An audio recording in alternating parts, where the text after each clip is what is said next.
Time now for sports on 104.7 The Cave. Here's Ned Reynolds. Mike, the intern Ned Reynolds in the studio. Bright and early Tuesday morning, the regular season and postseason for Major League Baseball has finally come to a conclusion. Now we can start passing out the trophies. Who are the first to get the shiny awards? And this is the week that they do it too. Monday, the way they have this thing scheduled is that the Rookies of the Year, the Jackie Robinson Rookies of the Year Award, are on Monday. And the two of them were named yesterday, and this is no surprise. Paul Skeens of the Pittsburgh Pirates is the National League Jackie Robinson Rookie of the Year Award. This is a guy, this is incredible.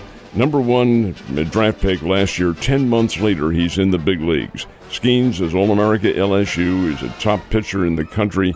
He comes to the Pirates in late May and pitches the rest of the season, 11-3, 1.96 ERA and 130 innings. This is incredible. This guy's the real deal, and he'll be around for years to come. He was the National League Rookie of the Year.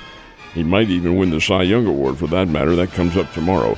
And the American League Rookie of the Year is Luis Gil of the New York Yankees, who actually is not playing in his first years in baseball. He was with the Yankees 2 seasons ago, but he didn't accrue enough innings to allow him to be a veteran then. He was a rookie this year and does win.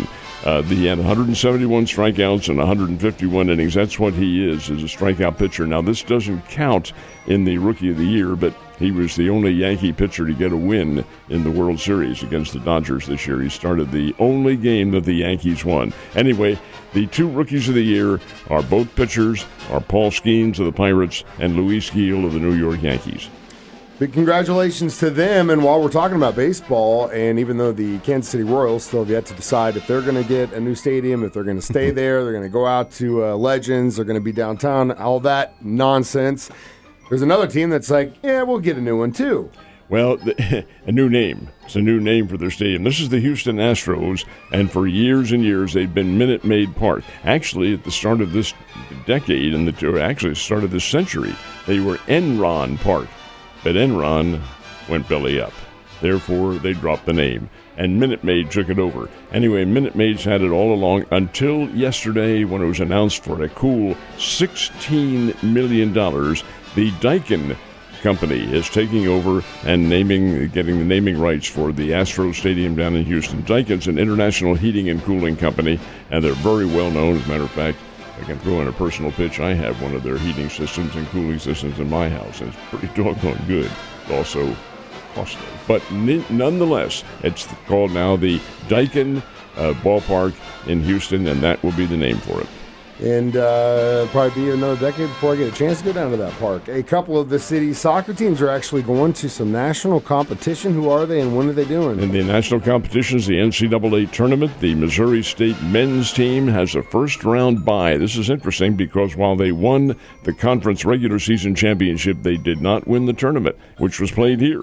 They got knocked out. However, when the committee looked things over, they said, this team pretty doggone good. Give them a first-round bye, and they will play the Bears, in the second round of the NCAA National Tournament on Sunday night, this coming Sunday night, and they'll play it on campus over at the Betty and Bobby Allison Soccer Field, which is just adjacent to Great Southern Bank Arena.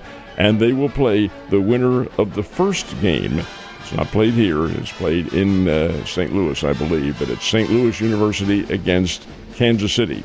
Now, what is Kansas City? That's the name for UMKC, Missouri, Kansas City. They've dropped the UM. It's now just Kansas City. So it's SLU, St. Louis University, versus Kansas City. The winner of that one will play the Bears here in town on Sunday night.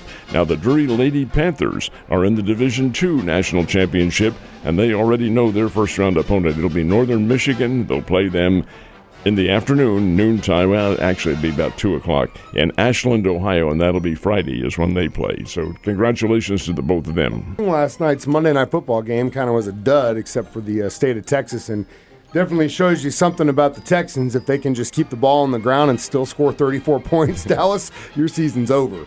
Dallas is not the Dallas of the past. Holy smokes. This is not a real good team at all. Of course, they have a backup quarterback in there. Dak Prescott's out for the year. And the backup quarterback had problems, and you're right, this is not a team. It kind of mirrors the image at Texas or the AT&T Stadium. Right before the game, part of the ceiling fell down. A big metal sheet came down from up above, and that's kind of, I guess, a warning. Gang, this season's not going to be very good for you. It has not been. It was the Houston Texans 34, the Dallas Cowboys 10, and really Dallas wasn't even competitive in this one. The announcers, Joe Bucken, the quarterback, and I think Aikman? Yeah. The announcers, Joe Buck and Troy Aikman, tried to make it as exciting as they could. It wasn't. It just was not there. Anyway, 34-10, Houston Texans beat the Dallas Cowboys, and the season is quickly coming to an end for Dallas. Nothing makes this guy happier than making Troy Aikman have to sit there and watch his old team suck it up and the ceiling fall down on the ground. Oh, man, it was serendipitous for me. All right.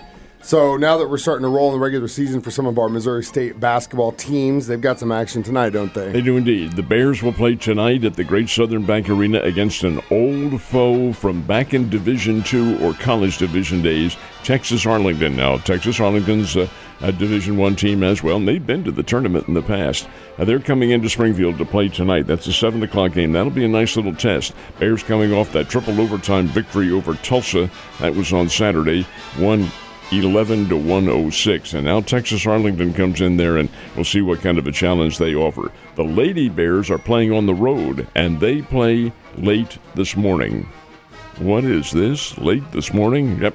They're playing over in Martin, Tennessee Martin, and this is one of those games where they try to get the school kids in there and have them raise hell and carry on, and nice little pre-Thanksgiving break for them. Anyway, it's 11 o'clock game this morning in Martin, Tennessee. The Lady Bears against the Lady Skyhawks of Tennessee Martin. Probably a pretty good test for both teams. Definitely a good test for both teams, and good luck to both of them on the court. Now, we do have some national games tonight as well that we should definitely check out. University of the Pacific from Stockton, California is making a tour of the Midwest. Last night they played Arkansas, got thumped by the Razorbacks 92-71. Friday night, Pacific goes up to Columbia, plays the Missouri Tigers.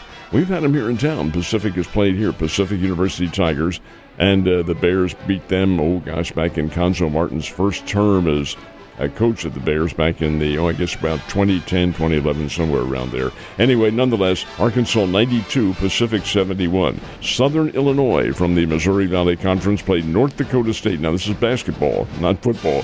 Whole together different story. Southern Illinois 69, North Dakota State 44. You know where North Dakota State's emphasis is, don't you? Like football. That's their big deal. And the number 3 ranked team in America, Gonzaga, played last night, played down in Southern California against San Diego State, and beat the Aztecs. Gonzaga 80, San Diego State 67. Man, it's already off to a start. Do you ever put any chocolate chips on college ball during the regular season? Toward the end, I do, Toward the end, and when we get into the madness. Gotcha. Ned, you have a great day, and I will see you tomorrow.